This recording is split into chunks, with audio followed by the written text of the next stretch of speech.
Okay, excitement is an understatement. This is the latest game from Fantasia Games, the company that brought to us Endless Winter, which I had the pleasure to preview, play, and present here in the channel. So I'm also very excited to present to you today Unconscious Mind, which is their second big game. And it's already hitting all the top of the charts everywhere. Everyone is talking about Unconscious Mind, and for a good reason. This is a masterpiece of design in terms of board game design, but also in terms of development and execution. This is a quite, I would say, medium to medium heavy. Okay, depends on your expertise or your how many games you have played, but this is a medium, I would say, Euro game. Actually, it's a Euro game which has different types of things to drive you into the theme, but as usual, it's not only about the design, it's also how the idea of the game is implemented here in this game. The designers, which are one and one, they're handpicked actually among some really good designers out there. They have developed and they have brought a game that simulates all these therapeutic techniques developed from Sigmund Freud back in the 1900s, where the unconscious mind was dealt, was studied, and a lot of discussions, scientific publications, and therapeutic techniques started springing from these discussions and this meeting actually of that he had every Wednesday with a group of professors in Vienna, trying to establish and understand the depth of the unconscious mind and how it can be used to cure trauma or complexes on different patients. So players assume the role of one of such professors, moving around in Vienna and participating in the Wednesday meeting on the table with Sigmund Freud,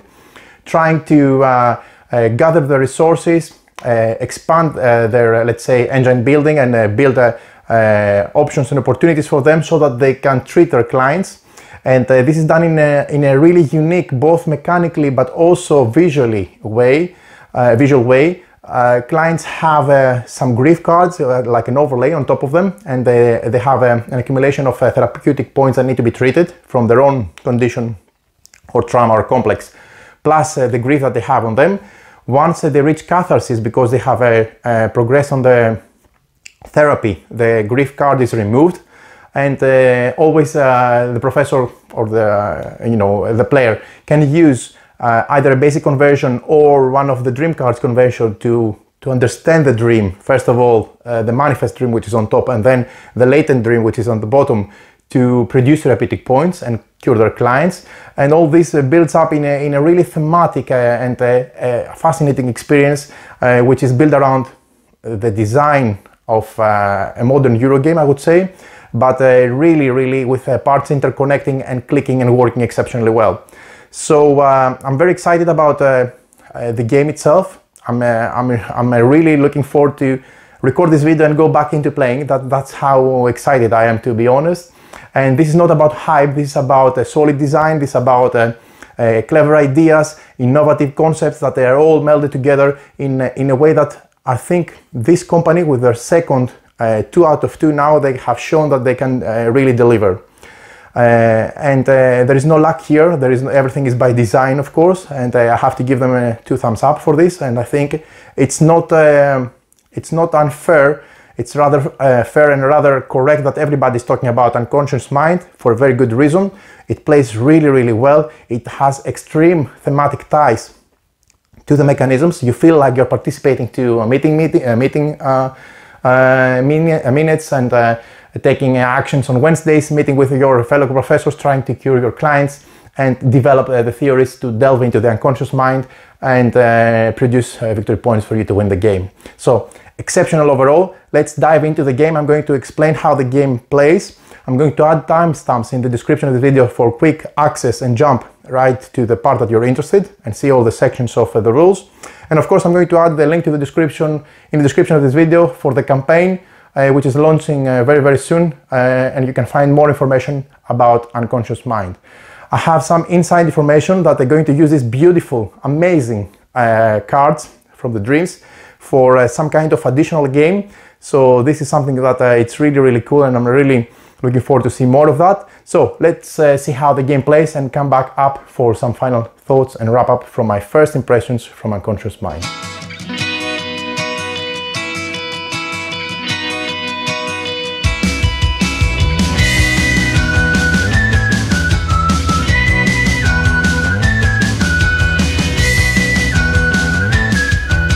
Vienna in the early 1900s.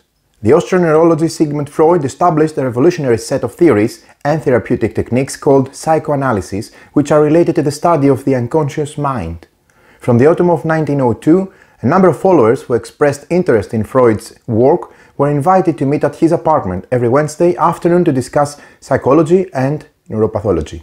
This group was called the Wednesday Psychological Society, and it marked the beginning of the worldwide psychoanalytic movement. In 1908, reflecting its growing institutional status, the Wednesday group was reconstituted as the Vienna Psychoanalytic Society, with Freud as its president. As a member of this society, in Unconscious Mind, a game that blends worker placement, engine building, multi-use cards and action programming, your goal is to master therapeutic techniques, establish a practice and grow your clientele. By delving into your clients' dreams, their unconscious minds, you can help them recover from various traumas and complexes. As a result, the people you treat will live happier and more productive lives. You can also publish volumes of your groundbreaking work, which will hopefully get cited by other researchers who come after you, furthering your legacy. In more detail, each turn you may send a figure to one of the various action spaces on the main board, and then depending on the row of the action space, you will advance the Inkpot of your player board rondel a number of steps, triggering the effects that come from all the tiles you have in the given line, respectively. From there, you may use dream cards and insights, a form of resource that it's used in this game to treat the patients in your office. There is also a map of the central Vienna that features historic locations that you may visit with your professor Meeple, and these spaces allow you to perform additional actions, gain reputation and unlock bonuses that you eventually withdraw your figures from your main board.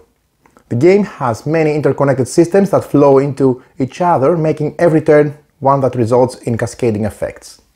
So, this is a setting and we are in Vienna. We're about to do some groundbreaking research on the unconscious mind together with the group and led by Freud himself. So let's focus on the game components before we start with the setup of the game and move into the explanatory video of how the game plays. So again, this is a brilliant cover, not only on the cover but also everywhere on the board. Everything is amazing. There are two major artists putting their signature on this game, and this is an extremely satisfying result. First of all, we have the one who's behind the real world, meaning the office and you know, the professor boards and everything. This is Vincent Dutré. And then we have the unconscious mind, the dreams, either status and either situation there from the dreams, which is of course Adrian Bosley. So both of these artists are amazing, but they just help a great game to show off a bit more. So let's move into the components and familiarize ourselves with everything that comes into the unconscious mind. So you can see that there are several parts and several boards included in the game. This really takes a lot of table space, but it's worth any effort, trust me. So let's see what we have in front of us. We have first of all the meeting table board, which is this one, where all the people are meeting in Freud's office so that they can conduct scientific research and discussions and gain various benefits. We have the City of Vienna board, which is over here, where you can see we have the score track with the victory points around this section of the board, and there are the pawns for the professors, the characters of the players, also the character of Sigmund Freud as well, and it's divided in different locations with historical buildings and historical location from Vienna from 1903.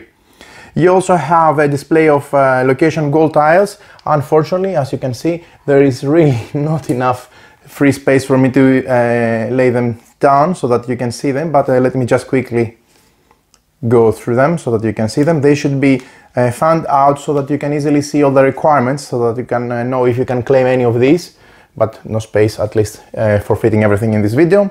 Then you have the display of client and dream cards. You see here on the bottom side you have the client cards, 2 from each of the decks, and then you have a display with the dream cards. You only have a display of the manifest dream cards, so this is a deck and these are the 4 available ones, and the latent dream is always face down and you draw one randomly from there. You also have, in addition to that, the supply of bright ideas, which are these bulk tokens here, as you would expect.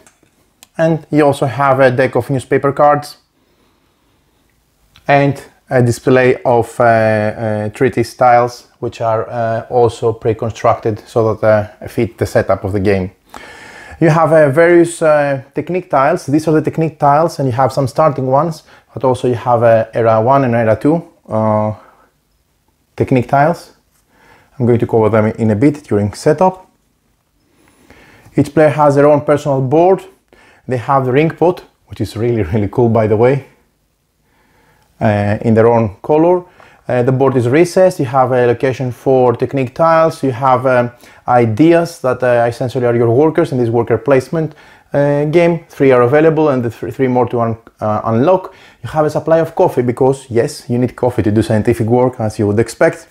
Inside markers, this is the inside dial. It starts with a predetermined number of inside beads, some generic ones which are transparent and one in your color, and you can unlock more during the course of the game. You also have your clientele tile here. Let me show you from another player's color how it looks like up close, where you have essentially 2 rooms. One is your primary room here and one is your secondary room here. Beneath you put one client with your grief card, as I'm going to show later on. And during the course of the game, once you cure the first one, you can unlock the second slot, so you can have 2. And on top of there, you see you have their dreams. You have the latent card dream beneath, and over that you have the manifest card for each of your clients that you're trying to cure. These are the therapy points that you need to get them down to 0 so that you can cure them. I'm going to explain this later on. And of course, you also have, as I mentioned, your inside dial. Now, since you heard most of the things or most of the items included in this game, and trust me, there are quite a few, let's move into the game setup so that we can set up the game for 4 players.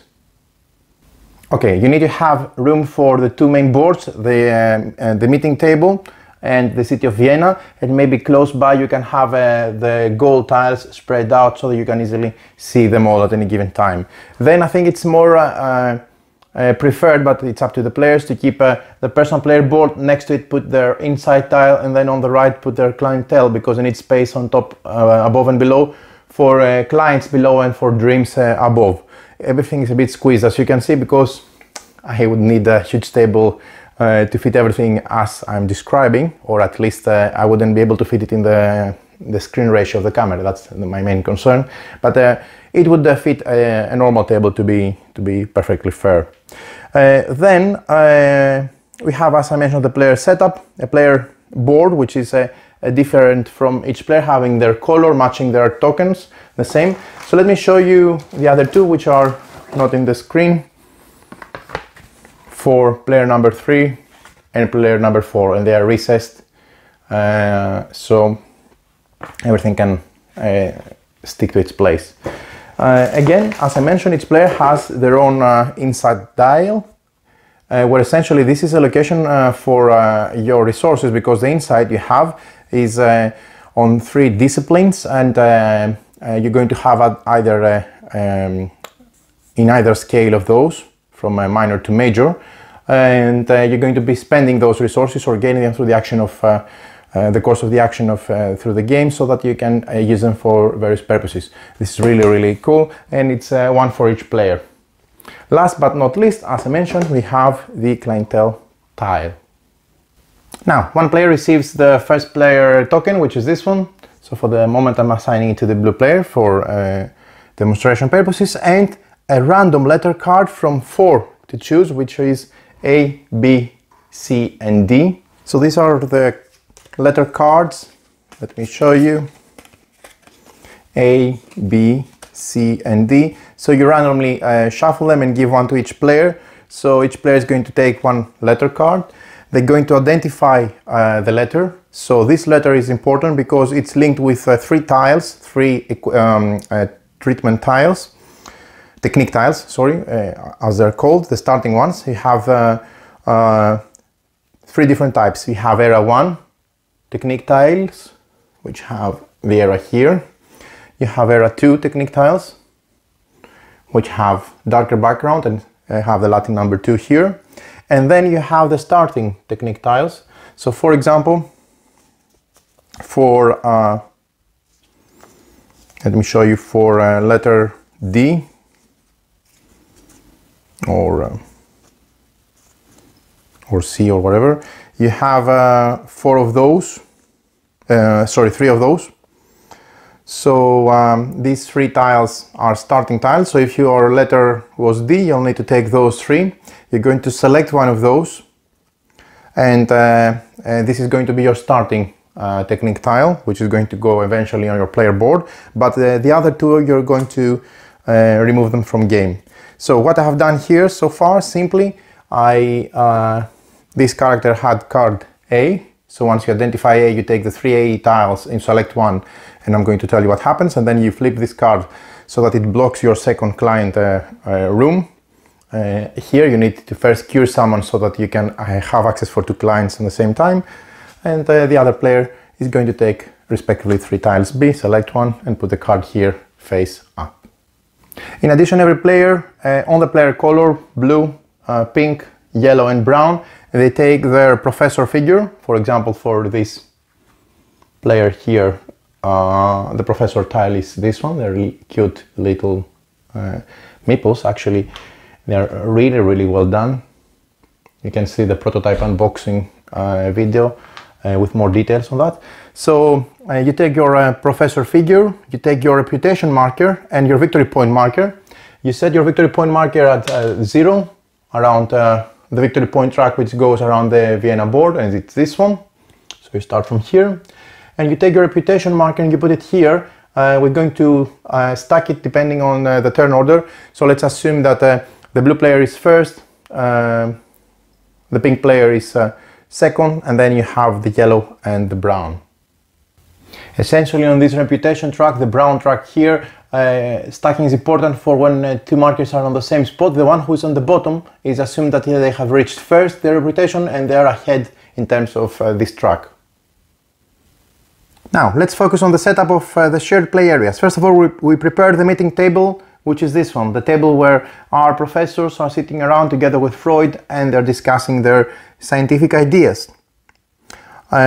First, you place the meeting table board centrally, and every player will interact with it during every turn, so you need to be in easy reach of the meeting table, of course.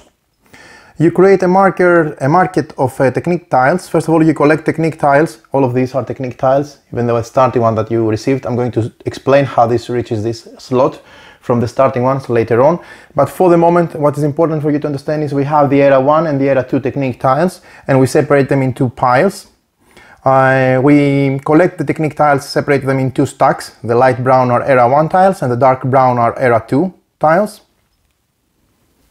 Again, keep in mind to keep aside all the starting technique tiles, A, B, C and D for now. And what you do is you shuffle the 36 era 2 technique tiles, the ones with a darker background, a darker brown background. You shuffle them face down, and here I should take a moment to explain what face down and face up means. Always face up is the side, either era 1 or era 2, which has a border on the right, like this, and this is face down. Always the face down and face up have the same icon. The only difference is the additional icon in the face up side. So face up is like that, and the same goes for the era 2. All these icons are the same from the back, face up, face down, and face up. The only thing different is the bonus that you have here. Okay, so again, first starting with the 36 era 2 technique tiles, we shuffle them and place them face down on two equal stacks of 18 tiles each. So 18 here and 18 here. Then we place one stack on the leftmost space of the top marker row and the leftmost space of the lower market row face down. So essentially you place them here and here, 18 face down era 2 and 18 face down era 2 above. Then you shuffle the 36 lighter era 1 tiles. I have some leftovers here, I have done it already, and from those I randomly pick up a number depending on the number of players. So era 1 tiles, technique tiles, for 4 players I use 12, for 3 players I use 10, for 2 players I use 8, and then you return the unused ones back into the box. So this is a 4-player game, so I have selected 12 era 1 technique tiles.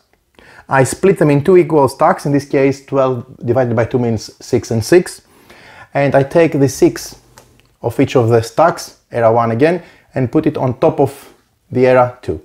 That way I have 18 plus the number depending on the number of players, in this case 6, 24 total, with the era 1 on top and the era 2 at the bottom, 2 separate stacks.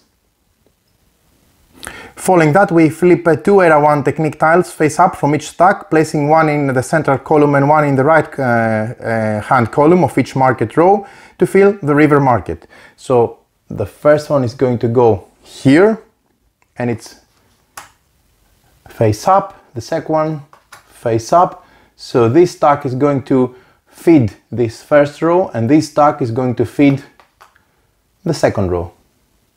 Of course, once era 1 tiles are finished, you're going to have era 2 beneath. Next is this reminder tile, the recall reminder tile. You place the recall reminder tile at the bottom of the meeting table with the era 1 side face up. It says era 1 here, and here says era 2.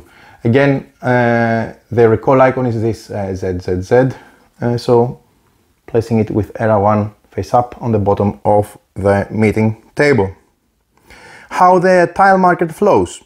There is a reverse tile market of technique tiles flowing from left to right, each space to the right of the supply piles with one face up tile drawn always from the top of that rows pile. The tile on the top of the leftmost spaces, the 2 supply piles, are available as they are face down. So this is available face down and this is available face down. The tiles in the middle and rightmost spaces, are available face up, but they are not available face down respectively. And the same goes, the other way around goes for these. When you take a face up technique tile from the middle or the rightmost spaces, the vacant space must be filled. So if I take this one, this slides, and then this one is placed here, okay? But if I was going to take, for example, the one here, then you simply flip the one on the left from the stack, replacing it there. This is how the market flows, and it's important to make sure not to confuse the face down with the face up sides and the flow of the tiles, the technique tiles. And here is a closer look on how the meeting board, the meeting table board will look like after we have made the stacks and flipped face up the respective technique tiles as described earlier. Next, we prepare the city of Vienna, the Vienna map. In 1903, the city of Vienna is a major center of art, culture, learning and scientific advancement. Composers, painters, scholars and professors travel around the city enjoying coffee, writing, gaining insights and occasionally forming new bright ideas. So what we do during setup is we place the city of Vienna map centrally. It will be used frequently by all players. Every player places their victory point marker on the 0/100 slot, which is here, and it's the beginning of the victory point track which goes around the Vienna map board. Every player should also place their reputation marker on the reputation track here, at the beginning of the reputation track, which is the brown one. You separate the district recall bonus tiles by color and place them on the numbered district supply spaces in the center of the Vienna city. So for example, this slot is for 3, recall bonuses. The specific number of tiles being there is linked with the number of players. I'm going to come back later on that. And here is again on the purple road 1, 2 and 3, on the maroon road 1, 2 and 3, and on the green road 1, 2 and 3 stacks of recall bonus tiles. Freud's reputation marker begins on space 1 of the reputation track. Again, reputation is depicted by this medallion in the game, so Freud's marker, which is different from the player's marker because it's pointing downwards on this side, whether the reputation marker of the players is pointing upwards to these icons. So the reputation of Freud is set on space number 1, and once the starting player is determined, each player will place a reputation marker on the 0 space on the reputation track in a particular sequence. Then we prepare the location goal tiles and Freud's starting space. We shuffle the 6 location goal tiles that are here. Again, I have stacked them because there is no space on my table, but they should be spread out. We take them, we shuffle them, and then we draw one random. We place a Freud figure on the map location that matches the location tag shown in the tile. Note that while placing a Freud, do not use the 7th goal tile with the wild tag icon. So in this case, let's assume that we managed to, out of the 6 tiles, draw this one, which has this icon over here with this tag. Then we'll locate this icon and place the figure of Freud on this location over there. Then you lay out all 7 location goal tiles on a face-up display showing the requirements for each goal, and the order doesn't matter. Again, these are these tiles that I've shown you before. I have them stacked for the moment because there is no space on my table, but they should be face up, all of them spread out in a section of the table. Next, we prepare the display of clients and dream cards. There are 3 decks that contribute to the display of clients. We have, first of all, the general clients deck, which is this back over here. And you can see that these cards are, let's say, the general clients. These give bonuses in the progress of the game within the course of the gameplay. And these are the research client cards. They have this back, and these give victory points at the end of the game. So in the display I have revealed 2 cards from the general clientele deck, and another 2 cards from the research clientele deck. Whenever you reveal a new client card, even during setup, you need to take one grief card, one grief layer, transparent layer, and place it on top of each of the revealed client. In this case, I take the grief deck, and on top of each of those clients I will make a set with a grief card. Keep in mind that these symbols needs to align, so this is how you can make sure that the grief cards are placed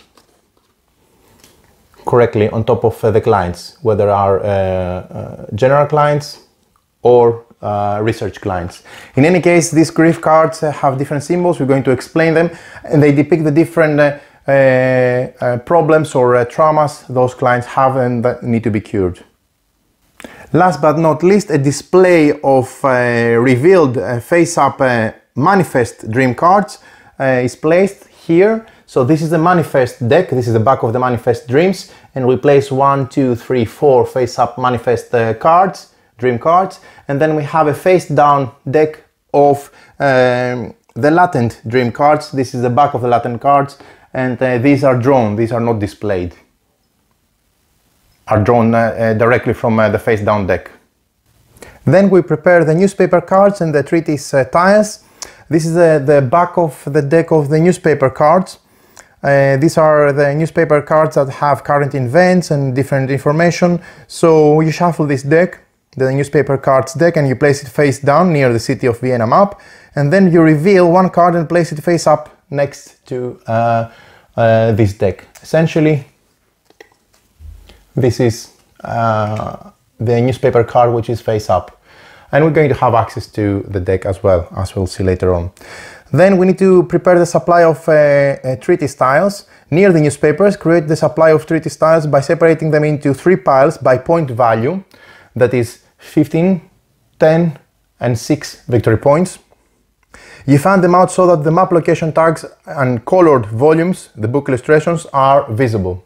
So for example, these are the tiles, and I fan them out in a way so that both the color of the tomes and the location tags at the bottom are visible.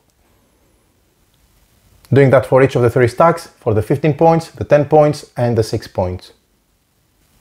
Last but not least, we create a supply of the Bright Ideas tokens, which are these tokens with a light bulb.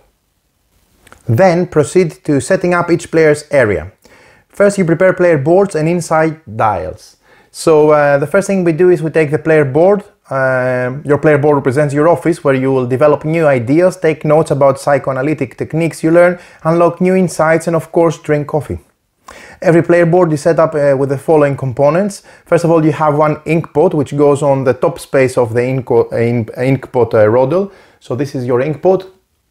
How cool is that? And again, you have different Inkpots depending on the colors of the players. So these are these brilliant Inkpots. Okay. So you take it and you place it on the top of this rondel. Again, this is the rondel, you see, it has these spaces. So you place it there on the top row.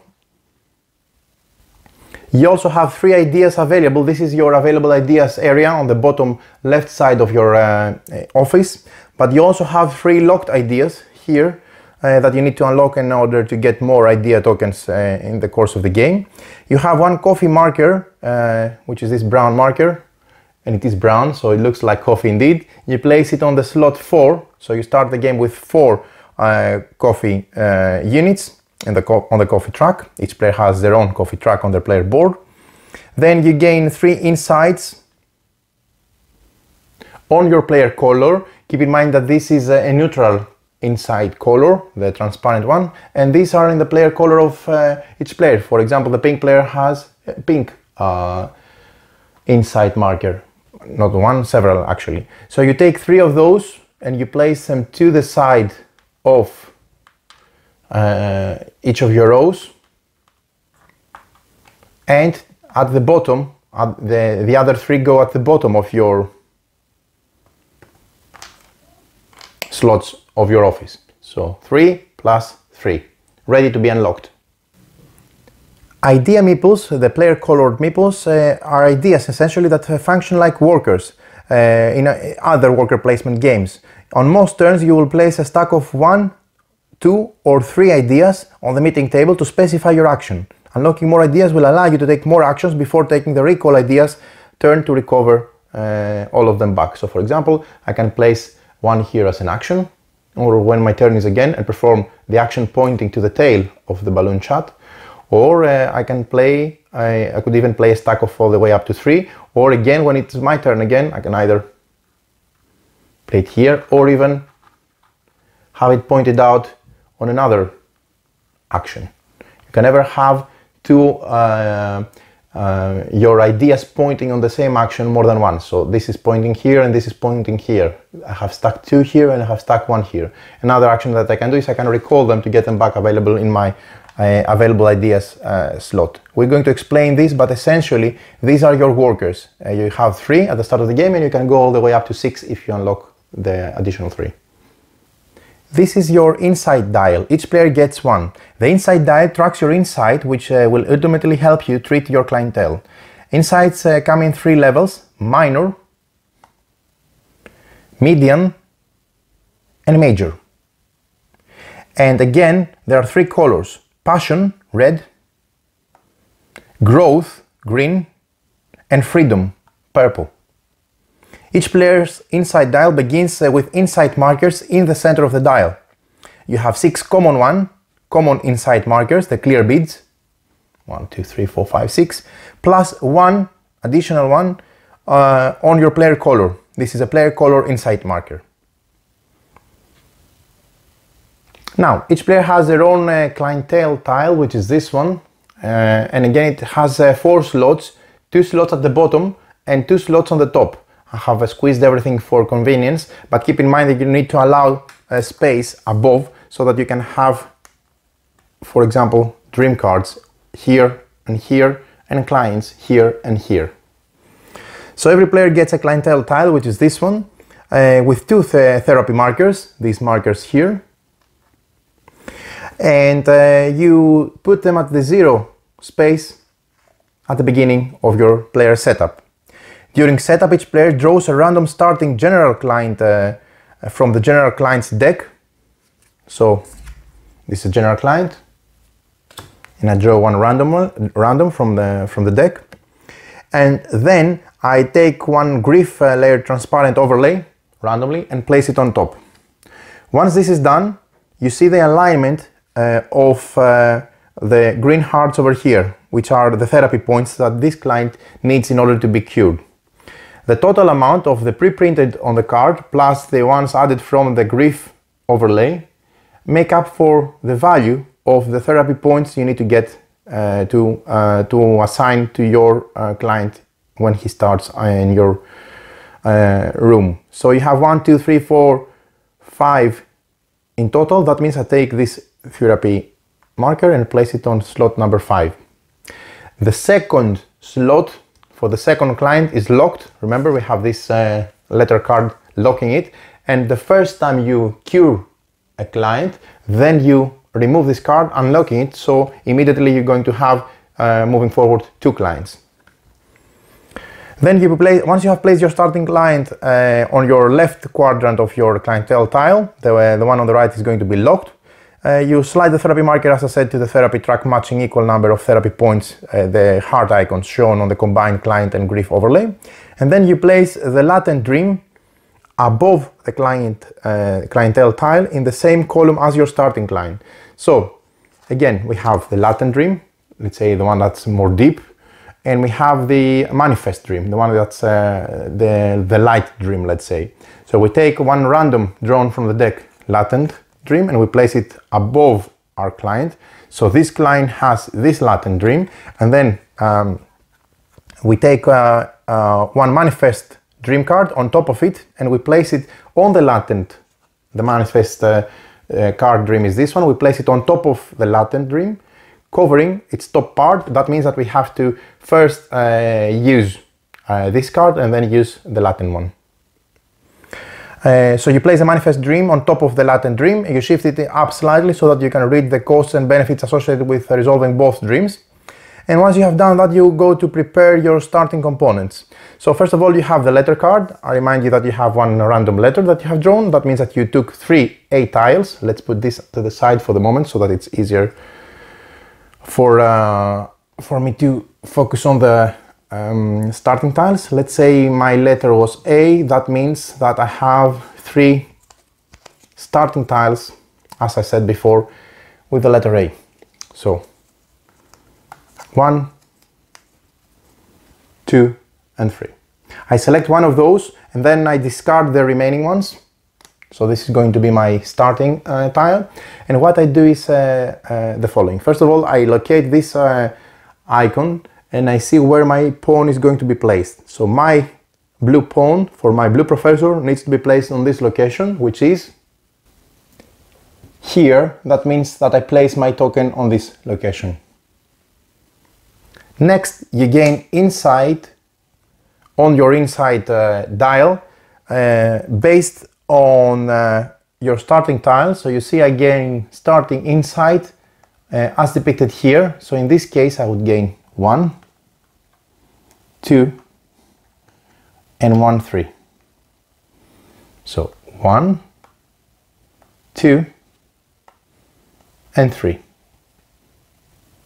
From this tile they all came up to be on the same color. It doesn't have to be on the same color. For example, the pink player has inside spread, starting inside spread on different colors respectively.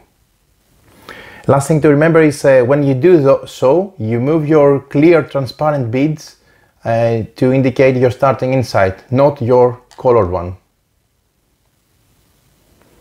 After placing your professor and gaining your starting insights, you place your starting technique tile, which is this one, I remind you, face down in one of the leftmost technique spaces on your player board, so that the sidebar is not shown. That means face down.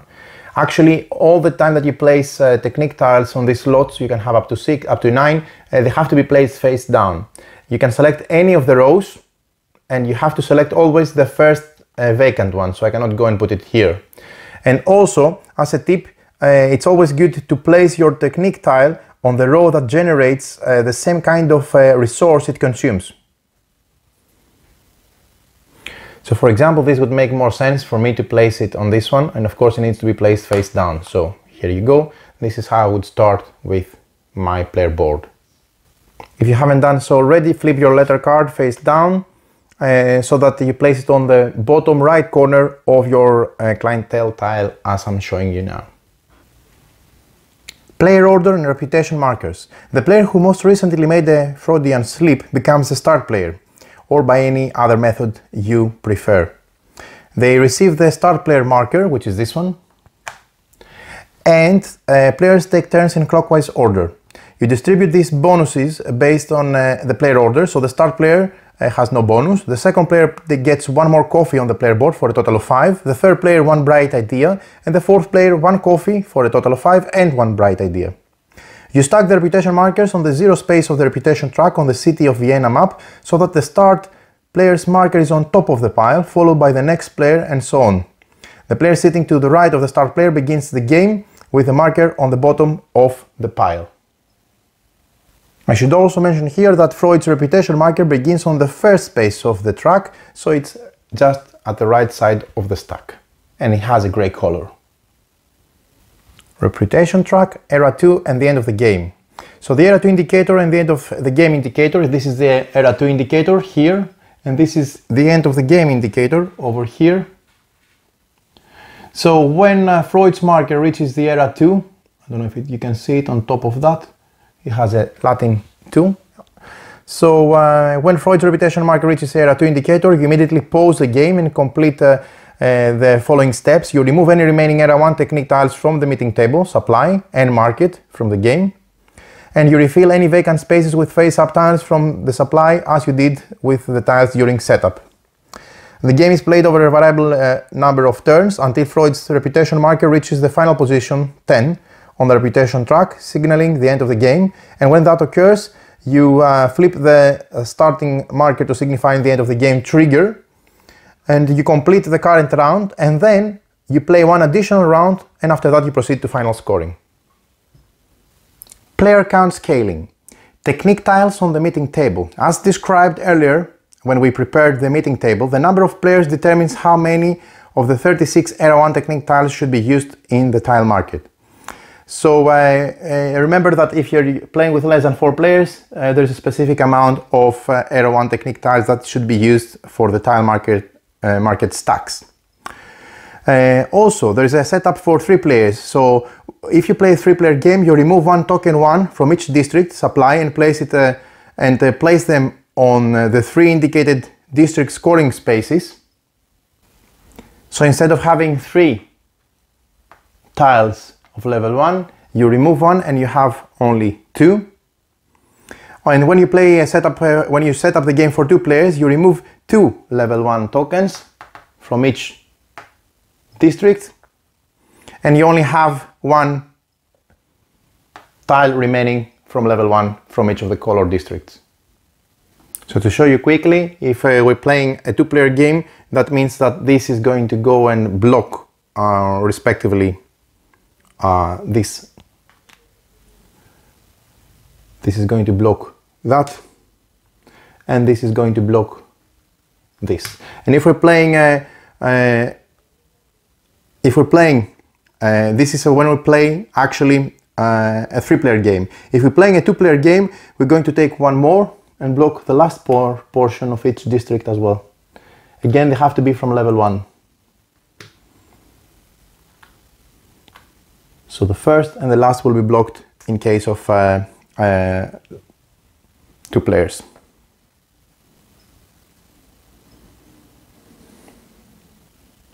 Okay, 2 blocks, first and last if we're playing a 2-player game, or only 1 block, the first position for each color district if we're playing a 3-player game. So here I have set up a 4-player game. That means that I shouldn't block anything, and all the tiles are on their stacks respectively as depicted here, and all the slots are available to be claimed. Lastly, I place 4 non-player colors, ideas, on the meeting table in the spaces I'm just going to indicate now, so they will remain in place for the entire game, and this will going to block some spots for you. So one possible setup for blocking with a 3rd color, but it's not on a 2-player game, it is this one. Be mindful of where these are pointing to specific sections, or an alternative one could be this one.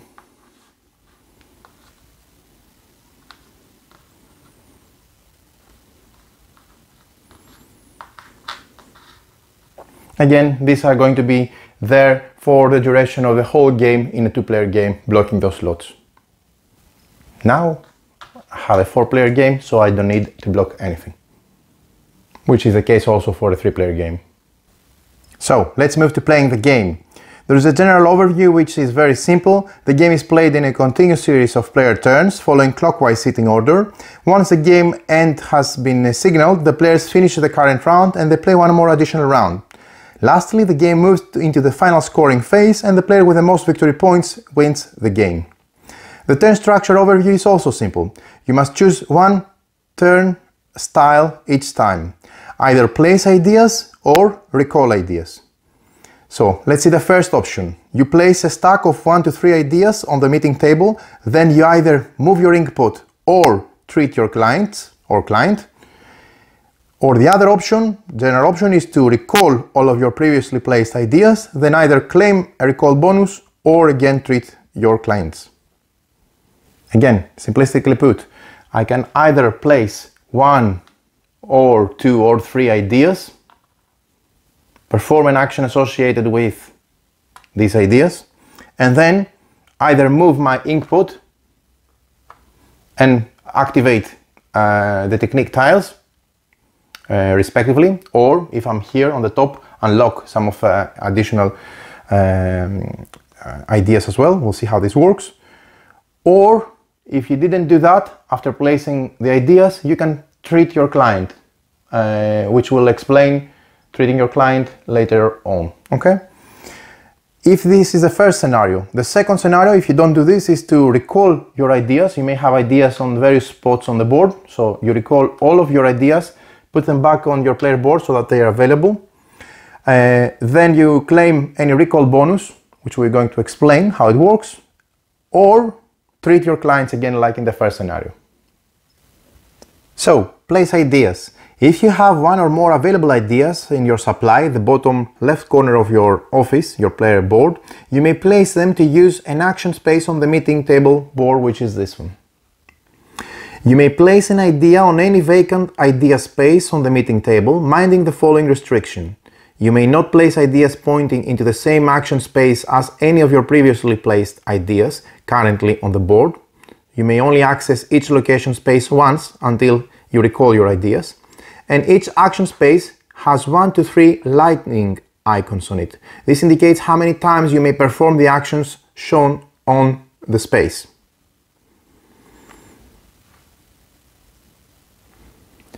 3 icons, that means that you may perform this action up to 3 times. 2 icons, that means that you may perform it up to 2 times. And 1 icon, that means that you only can perform it once. The number of times you perform an action is based on how many ideas you place. For each idea you place, you may perform an action once. In conjunction with playing ideas, you may use bright ideas to perform the action additional times.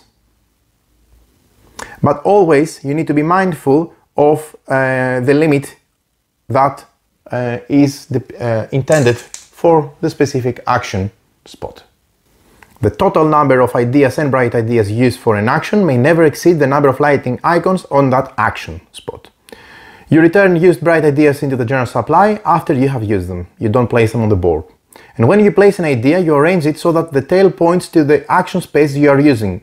If you're using multiple ideas, more than one, at once, stack them together uniformly. So for example, I can use this idea, this action, up to 3 times, so I can either send 1, 2 or 3. I have to make the point tail pointing to the space that I'm activating. I can add 3 ideas because I can use it up to 3 times. But even if I didn't have, let's say, 3 available because I have used this somewhere else, let's say I have used it there, I can send it here, and I can send 2 ideas and spend 1 bright idea as well and use it again 3 times. I can go all the way up to 3 times because I have 3 lighting symbols here. Keep in mind that this could never be on a subsequent turn feasible because I cannot use again the same spot because I have already used it from this stack before recalling them, so this is not valid placement at all. Move your Inkpot. This is your Inkpot, which is actually your pot with ink once you're writing your ideas and your publications and your discoveries on your journal, for example. So, how you move your Inkpot. After you have resolved your action or your actions on the meeting table, you may either move your Inkpot or treat your clients. You can either do one or the other, not both. But this is always after you have performed the idea and performed the actions on the meeting table. Then you either move your Inkpot or treat your clients. To move your Inkpot, you check the number of Inkpot icons that are in line with the row you placed your ideas on this turn. What do I mean? So let's assume that this was my last placement. I placed it here. So you see there is a dotted line that goes to indicate 3 icons of Inkpot. If that was my last placement, that was going to indicate 4 Inkpot symbols. Respectively, on this line indicates 2 and on that line indicates 1. So for the benefit of this example, let's say that I placed 2 ideas, doesn't matter how many, on this line activating this action, and this is linked with 3 symbols of Inkpot. So the number of Inkpot icons shown on the line where you place your ideas on the meeting table indicates the exact number of spaces you must advance your Inkpot on your player board's rondel. 1 space per icon. Keep in mind that you may use also bright ideas to move your Inkpot further, 1 space per bright idea spent.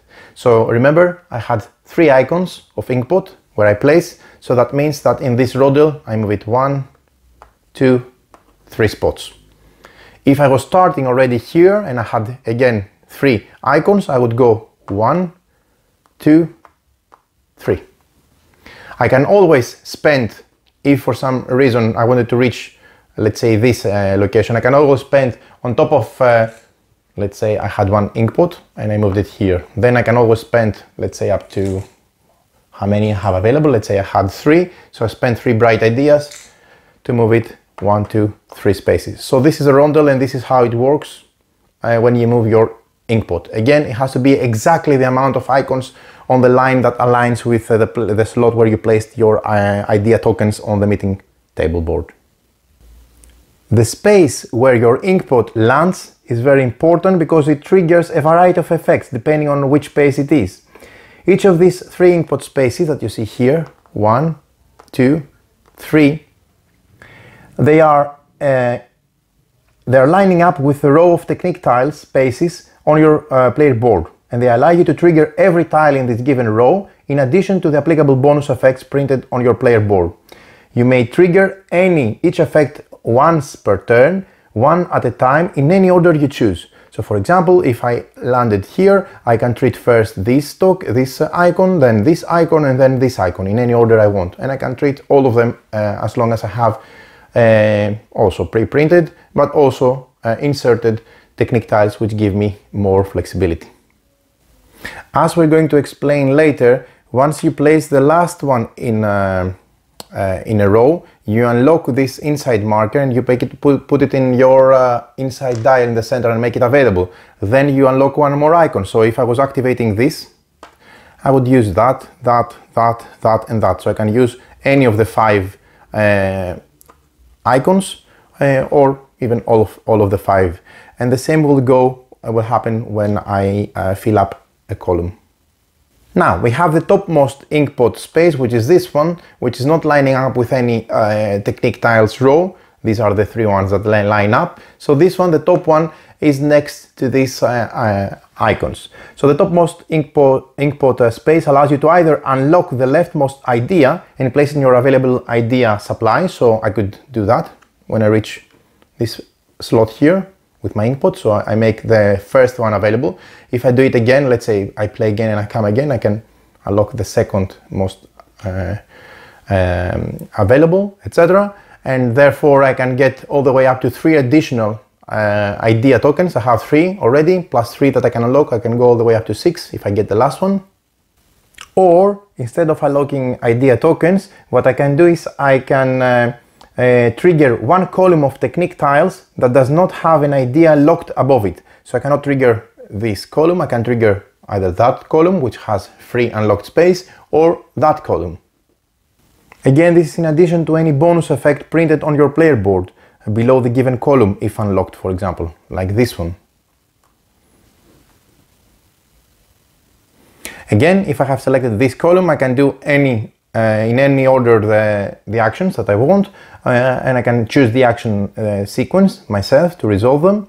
And you may trigger each effect once, the same like with the row, only once, one at a time, in any order you choose.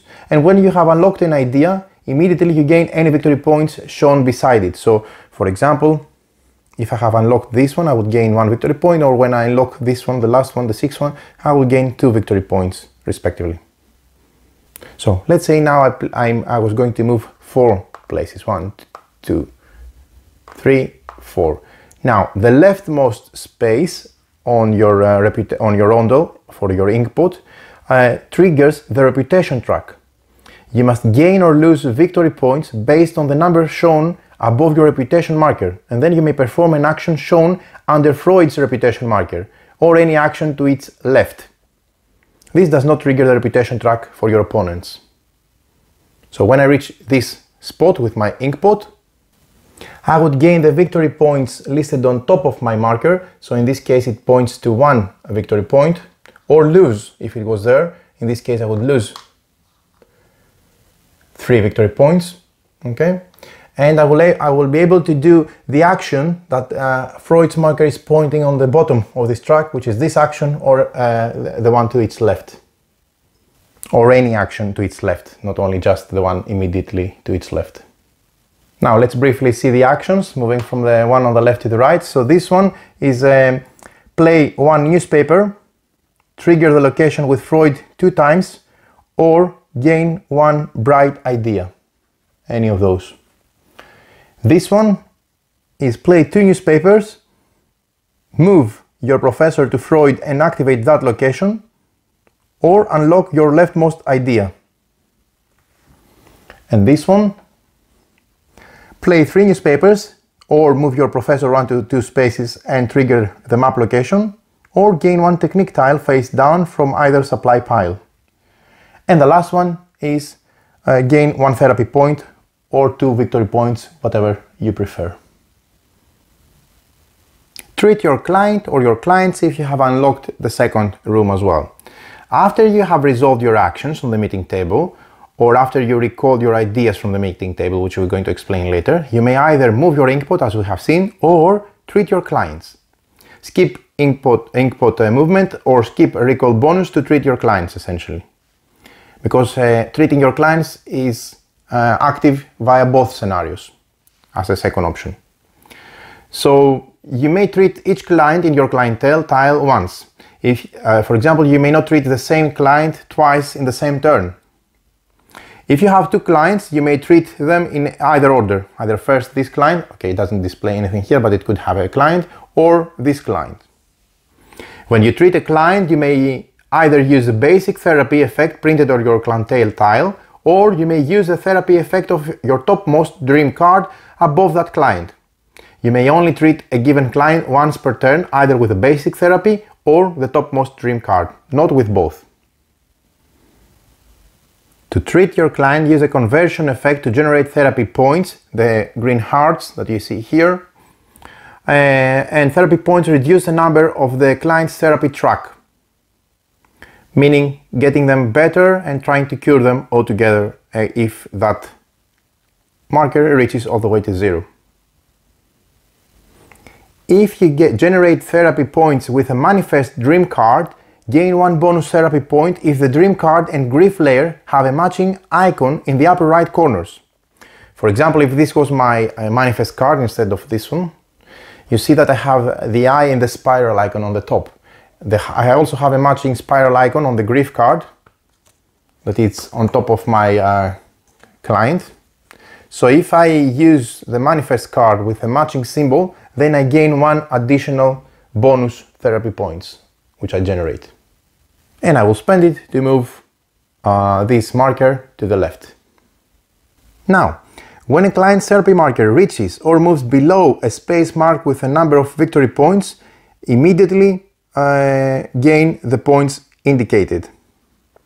This can happen if you start all the way up, for example, with a lot of therapy points needed for a more difficult client, with a more difficult trauma.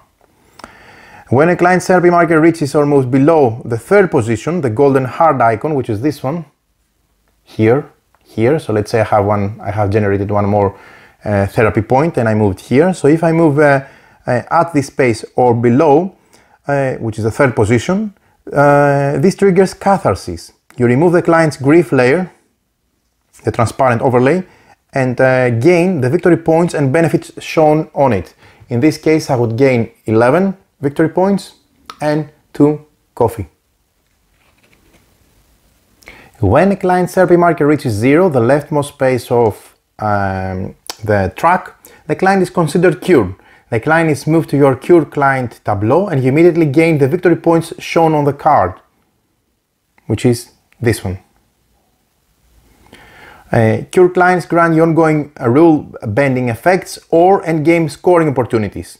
If they are starting standard clients, they give you ongoing benefits. Or if they are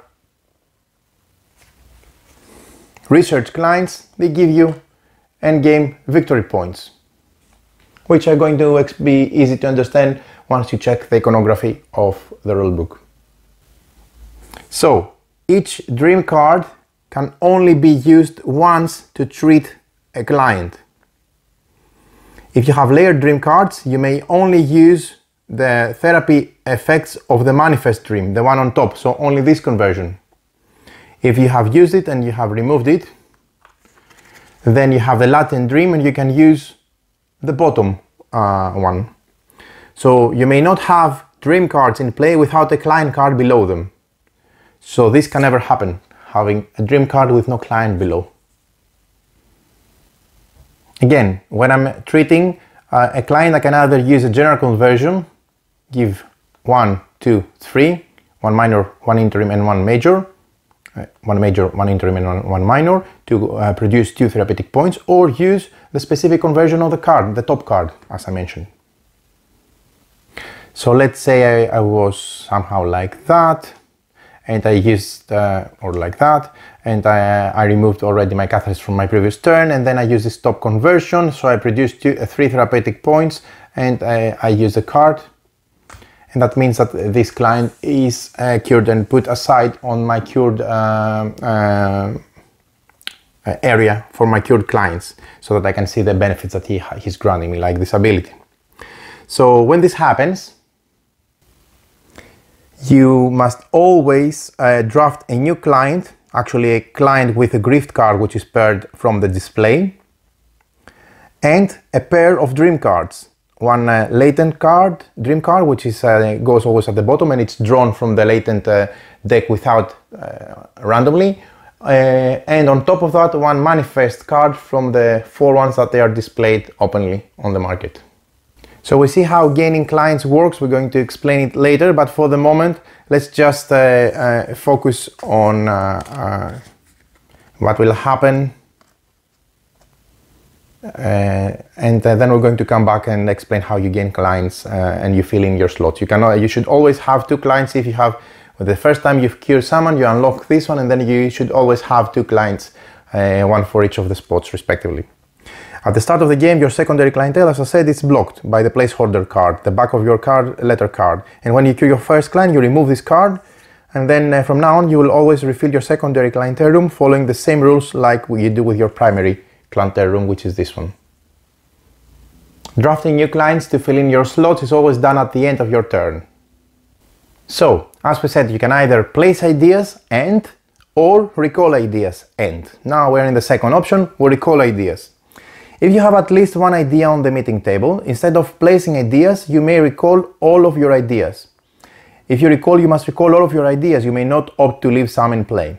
First, you count how many different spaces on the meeting table you have at least one idea on. For each unique space, you gain 1 cup of coffee. In this case, I have one space here and one space here, so I would gain 2 coffee on my coffee truck by moving upwards on the coffee truck for those 2 different spaces. Doesn't matter how many ideas each space has on. Then you take your ideas and you return them on the bottom left side of your player board, so that this is your area where you have available ideas for the future. And after recalling your ideas from the meeting table, you may either claim and use a recall bonus token from the Vienna map if it is available, or treat your clients the same way like we've seen before. So treating your clients is an option always in the first scenario and in the second scenario. It's just that in the first scenario, when you send ideas, you move your Inkpot or treat clients, and in the second scenario, once you recall ideas, you use a recall bonus or treat your clients. Recall bonuses. Each district has 3 supply piles of recall bonuses, bonus tokens. For example, the purple district recall bonus tokens has 1, 2, 3 stacks for recall bonus tokens. If there are any recall bonus tokens available in a district where your professor is, so your professor, in this case, if I was blue, I need to be in this district in order to take a recall bonus from the purple district. If I was in another location, I would focus on the red district, etc. But let's assume that I'm here in one of those 2 locations which belong both in the purple district, and they give me both access to these stacks with the purple recall bonus tokens. So if your professor is in a district and you want to use a recall bonus, you must remove the topmost token from the pile with the lowest numericals shown. That means if there are still available tokens from the 1, you should take from 1. But if it goes like that, then I would take 1 from 2. So as soon as I take the recall token in the district where my professor is located, there are 2 options for placing recall bonus tokens. You may place the token on any vacant recall bonus space on the location where your professor is, immediately gaining the benefit that you cover with the token. So for example, I can, let's say, place it here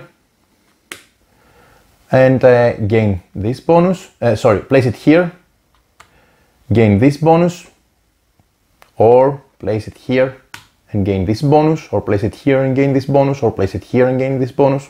They're all ZZZ, as you see, boxes. And each one here has 3 spots. Or you may cover a vacant district scoring space, granting you victory points if you meet the requirements. So for example, I could grant this, get 5 victory points and 2 therapeutic points as well, but I need to match the requirements for this placement on this. For doing so, you must count the number of location tags you have in play that match the color of the district, not just your current location. This will determine the highest scoring space which you may choose if it's vacant. Your professor adds 1 corresponding bonus tag to your count. So for example, he's on a purple area, so he's giving me 1 tag here. If the Freud figure is in the same district like you, so if he was here as well, he in this district here, he would give me a 2nd tag because he's also on a purple one. So already I have 1 and 1, 2 purple tags. And then you can also take tags, for example, this with this tile, if it's mine, and I depict that it's mine by having placed this here. We'll see how this happens. I have 2 more tags, let's say I have 4, and then I can also have newspapers, etc., that they give me additional tags, and all this will total the number of tags I want. So if I had the 5, I will place it here, and I also need to place one of my colored insight tokens above this to indicate that this is mine. And of course I take this colored insight bid from the central spot of my insight dial. That means I need to have it already unlocked and available. Also, if you uncovered a reputation token by taking one marker recall bonus token from there, then you gain 1 reputation point on the reputation track as well. And following the normal rules. And if there are no recall tokens available on this district, for example, all the purple ones are gone, then you cannot take this action anymore, or this bonus anymore. Again, as I mentioned, the bonus that I take from the recall bonus is one of those if I'm here, or one of those if I'm here. Okay, so these 3 are available for this location, and these 3 are available for this location. And again, another player can also do the same until all these slots are filled. Okay, so now let's see some basic concepts that they will fill in the full picture from our understanding of the game. So we have the insights and the insight dial, which is this one. Insights are the main resource in the game. You will convert and use them to pay for actions and effects. Your insight dial contains all of your available insight markers, and insight markers on your player board are considered locked. When you unlock an insight marker from your personal player board, your office, where your couch is and where your professor is sitting and he has his practice, this one immediately goes into your center reserve. So if I unlock one from my player board, and then I will get it available and I will place it here in the center of my insight dial. Generic colored insight markers, the transparent ones, may never be removed from your insight dial. In contrast, your player color insight bids may be removed and placed on treatises or district scoring spaces, and once you place an insight marker on a treatise or district scoring space, it remains there for the rest of the game. When you gain an insight from an effect, it is called generating an insight or generation. This means taking an insight marker from the central of your reserve, actually the recessed hole over there, and then progressing it in the respective ring wedge as indicated. If you do not have an insight marker in your center reserve, then when an effect allows you to generate one, you may use an insight from any ring wedge space instead, sacrificing it to become the new insight. Insights in play on the rings of your dial can be manipulated and used to pay for various actions and effects. Essentially, this is your conversion of resources from one to another. Insights of the ring of your dial have 3 levels. You have the minor, so in this wedge here, this is minor. In this wedge here, this is on another color discipline, another minor. And in this wedge here, also is a minor. Minor insights in the inner ring, they have diamond-shaped white icons, so minor, minor, minor. Then you have median insights in the middle ring, so this is median, median, and we already have here one, median. And these are hex-shaped tan icons, median, median, median. And the last one is the major insight, the outer ring, where you have the round golden icons, and any bid located on the outer wedge here on the respective color are considered to be major insights. Insights in play on your dial take on the qualities of the color wedges they are in. That means that if they are on the green wedge here, whether they are minor or major or whatever, or median, these are considered growth. These are the plants and they are considered growth. If they are on the red, these are flames and they're considered passion. And if they're on the purple, these are birds and they're considered freedom. Upgrading a minor into a median insight or a median into a major insight is called elevating or an elevation. Downgrading an insight from a major to a median, or a median to a minor, or a minor to the center reserve is called suppressing an insight or a suppression. Side grading an insight from one color to another while retaining its minor, median, major quality is called transferring. So this is transferring, but it's a minor. Whether if it goes here, moving here, it will be still transferring, but maintaining that it's still a major. And this is called side grading, transferring.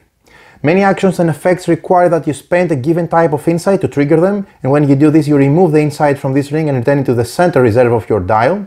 And you may overpay for requirements by spending an insight from a bigger ring for insights for a smaller ring, such as paying for a major insight for a median or a minor insight, but of course you're not getting any change back. Similar to overpaying, you may use a higher level transference to change the color of a lower level insight, such as a major transference, to manipulate the median or minor insight. Coffee. I love coffee, and coffee really stimulates scientific research and or tea, depending on your region. But anyway, what does coffee do in this game? We have the coffee track here, and you can have all the way up to 6 coffee units. Coffee is a versatile resource in the game. You may have up to 6 cups of coffee in any given time, and you may use coffee at any time on your turn to do the following. And here's a reminder of all these things that I'm going to mention. You may spend 1 cup of coffee to ignore an insight suppression requirement. You may spend a cup of coffee instead of downgrading an insight, that means. You may spend 2 cups of coffee for transference. For example, you may spend a cup of coffee to change the color of one insight, maintaining its level, minor, median or major. You can spend 2 cups of coffee to elevate an insight, and you can spend 3 cups of coffee to get a bright idea. So these are the different ways to use coffee, and it can give you a lot of flexibility, of course, during the course of the game.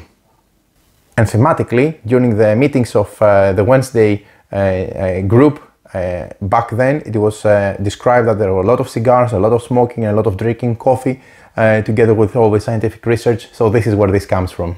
Gaining a technique tile. When you gain a new technique tile, you must place it in a vacant technique tile space on your player board. You may choose any row to place it in, however, you must always fill the leftmost space of the given row. If you gain a tile from either of the 2 leftmost supply piles on the meeting table, simply place it on your player board.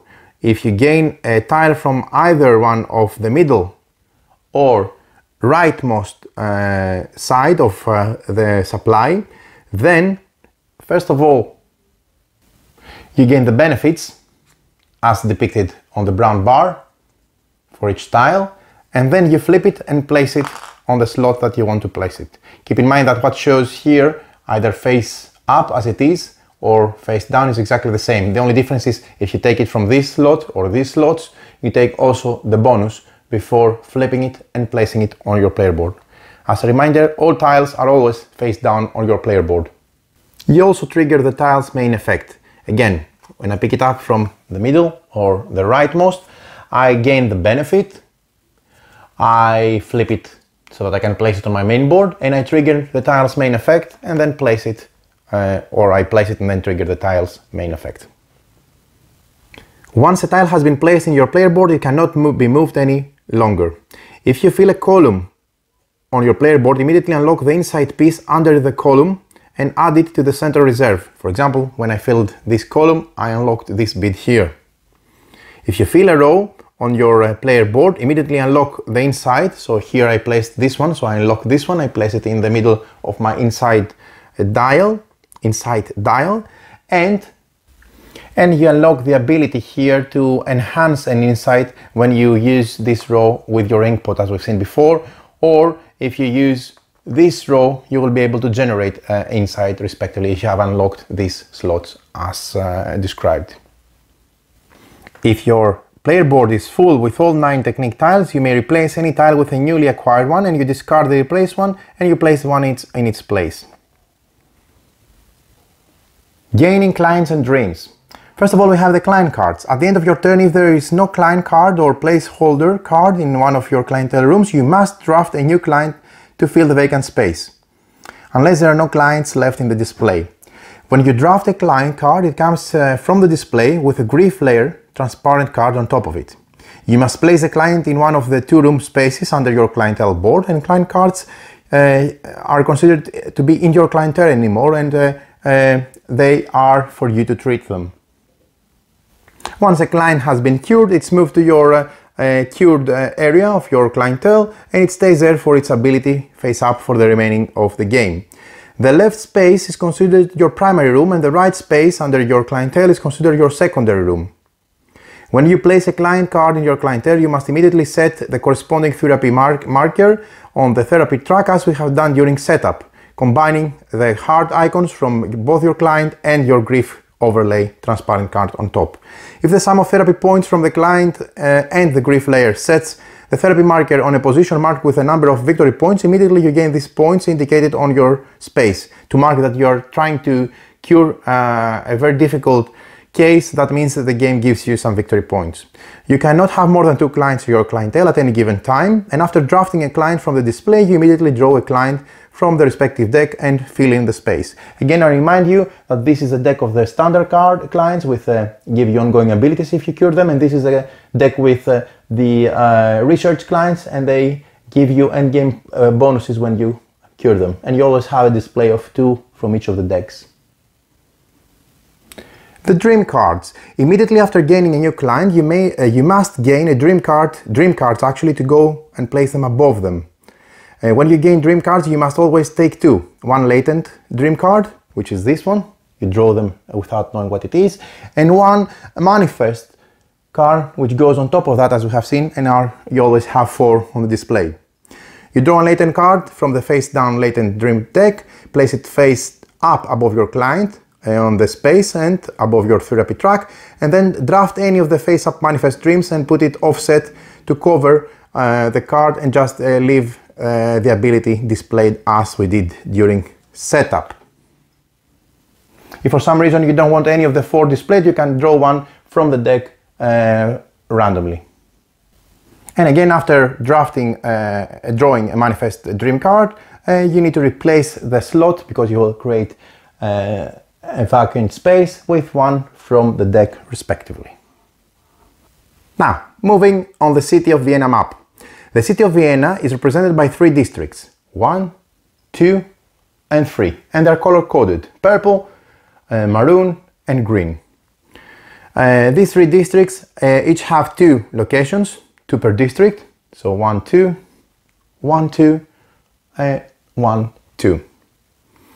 And each district has a color associated with it. When you move your professor or Freud on the map, it is from location to location in a clockwise order, a rondel style movement. So from here they will go there, then of course they will be standing up. I'm just laying them down for display purposes. From here they will move here, here, here, here and here. This is the way if they will be moving from space to space by 1 movement point, which is not always the case. So when you move your professor again or Freud, you use this clockwise rondel movement. There are 4 kinds of map movements effects in the game. And let's focus here on some tiles so that I can show you. This is the first icon, you can see it here, so focus on just the right. So it has this landmark.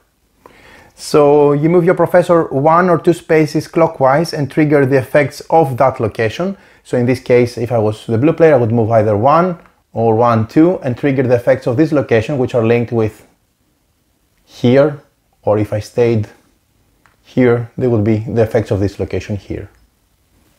The other icon is this one.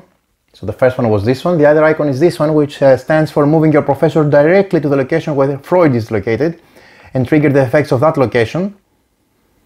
You may not move full circle to and from the same location as Freud with this effect. Your professor must start in another location and move to the location with Freud in it. Otherwise this effect does not do anything.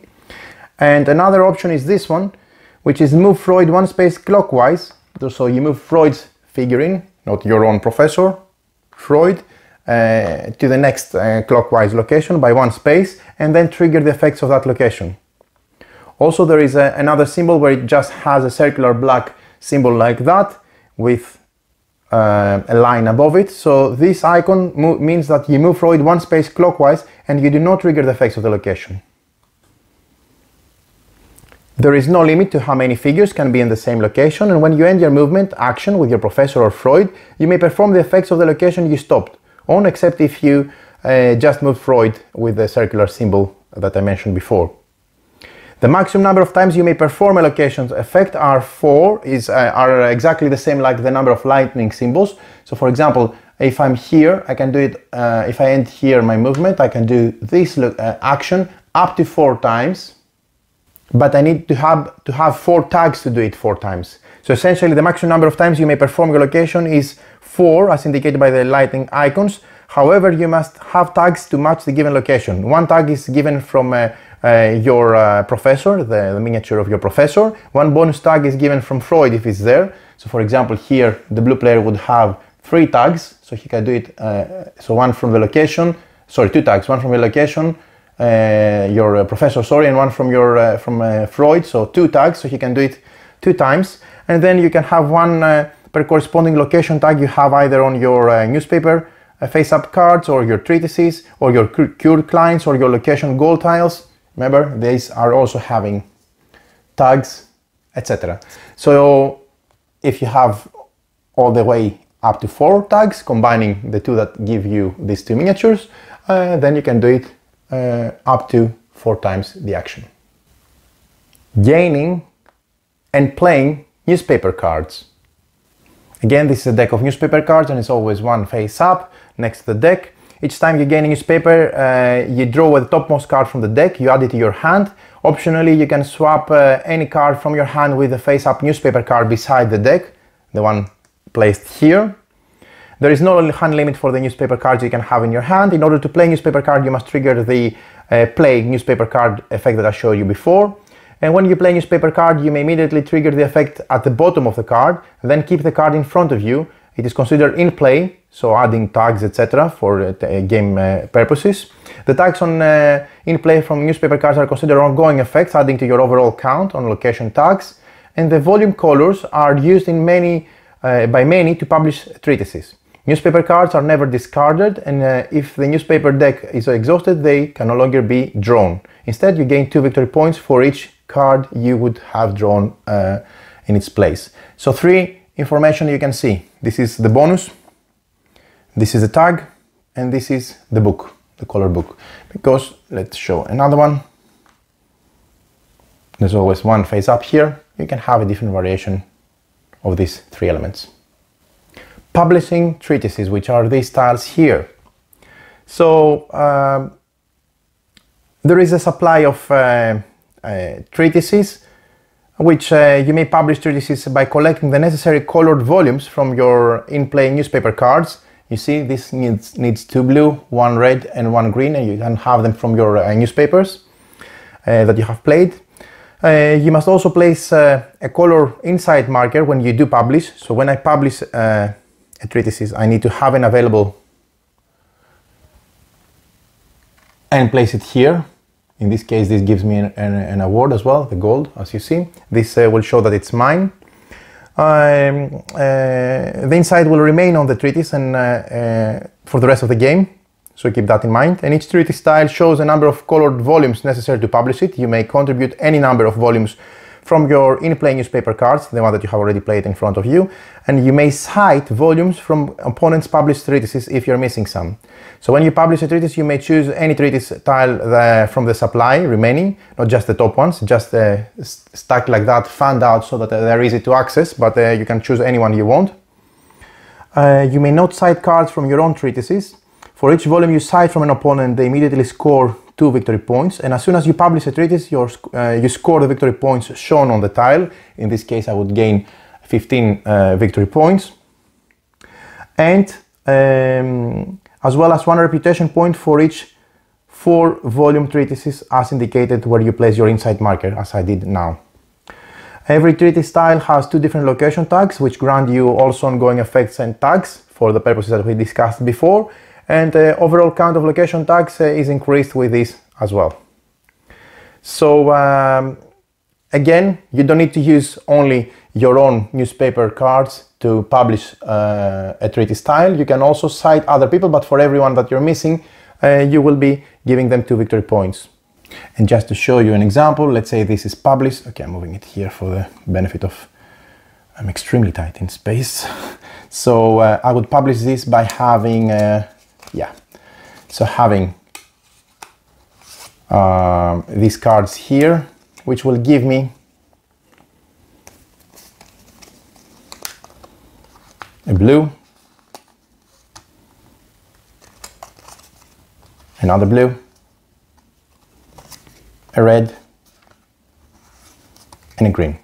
So this is how a published treatise style would look like, and other players can cite your own published treatise style and use take cards from there to use it from their own.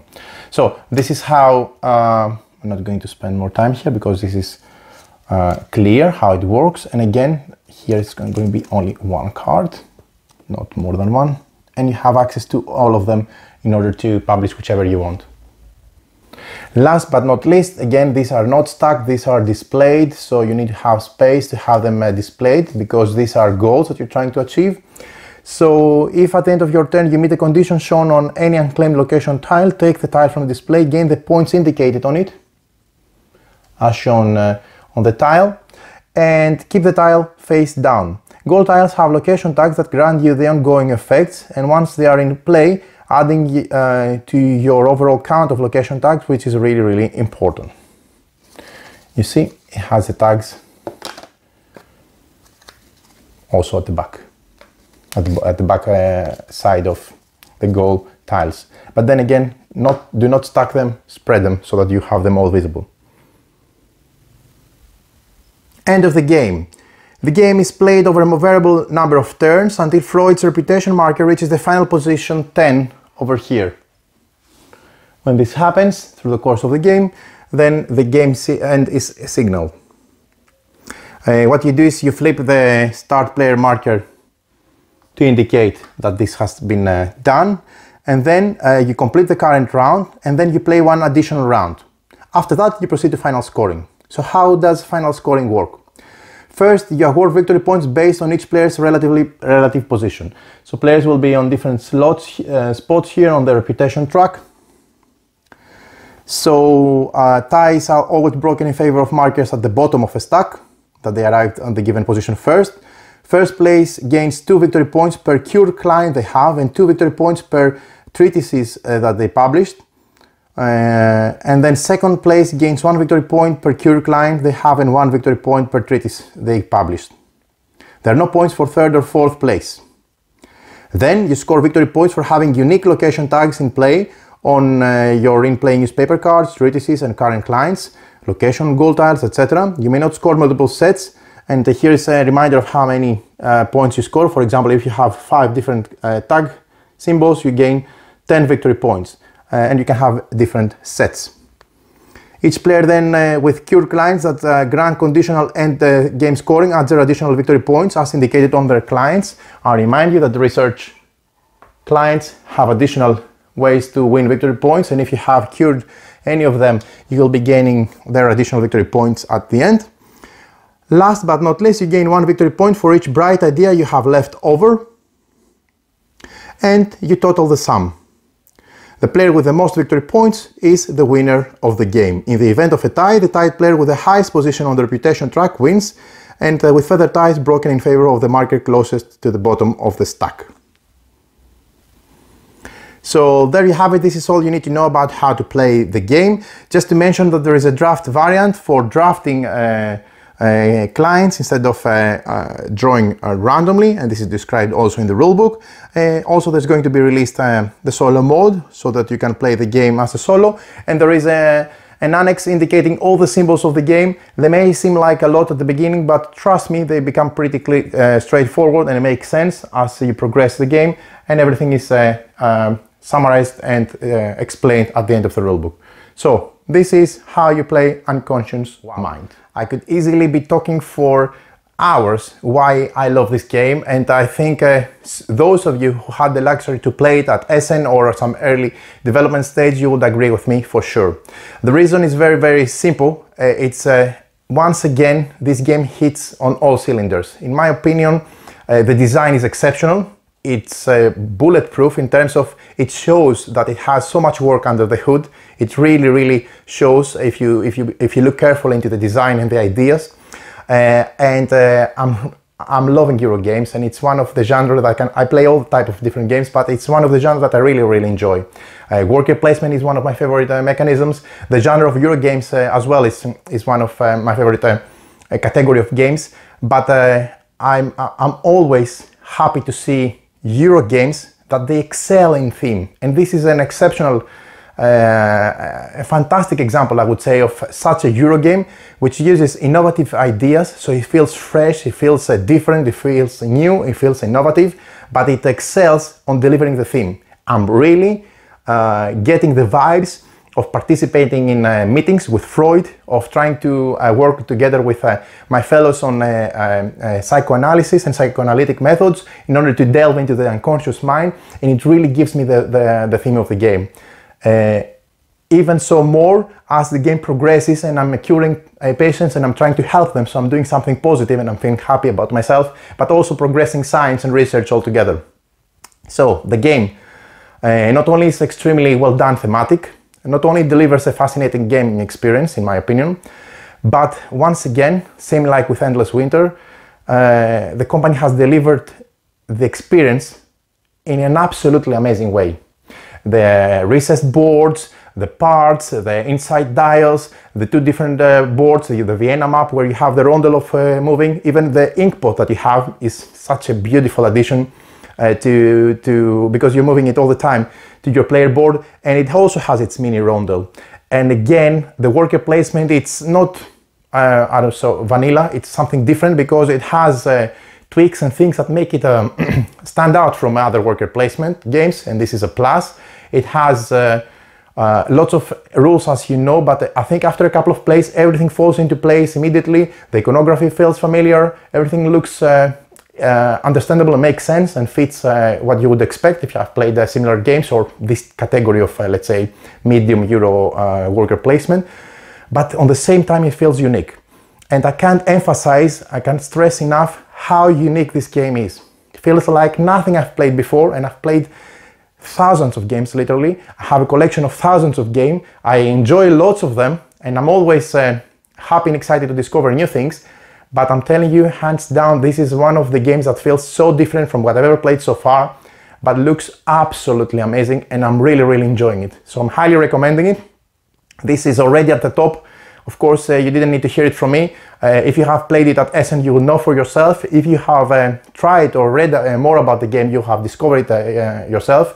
I'm encouraging you to not miss it out, because this is a masterpiece of design and a masterpiece of gaming experience, which is going to be high on my gaming shelf among the best games, not only for this year, but for the years to come. So there you have it. This is Unconscious Mind, and do check out their Kickstarter campaign, because it's launching soon. I'm going to put the link in the description of this video for Unconscious Mind, and highly invite you and recommend that you go and check it out. So this is Unconscious Mind.